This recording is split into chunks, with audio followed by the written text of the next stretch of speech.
अस्सलामु अलैकुम। परवाज़ news HD के साथ मैं हूं नूर फातिमा। नजर डालते हैं आज की अहम खबरों पर।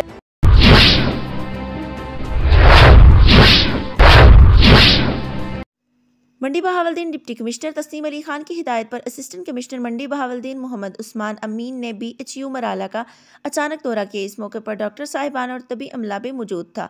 इस दौरे के दौरान असिस्टेंट कमिश्नर ने मरीजों को दी जाने वाली तबी सहूलियात का जायजा लिया। उन्होंने स्टाफ के हाजिरी समेत ड्यूटी रोस्टर्स के बारे में मालूमात हासिल की। असिस्टेंट कमिश्नर ने एमरजेंसी समेत मुख्तलिफ वार्ड्स का सफाई सुथराई के अलावा दीगर शोबों का भी बगौर मायना किया। उन्होंने सफाई सुथराई और दीगर अमूर को बेहतर बनाने की हदायत करते हुए डॉक्टर को मुखातिब करते हुए कहा कि हमारा असल शार ही अवामुन्नास की खिदमत होना चाहिए। उन्होंने कहा कि जो अद्वियात अस्पताल में दस्तयाब हैं वो मरीज़ों को इलाज मुआवजे के लिए फ़्री मुहैया की जाएँ।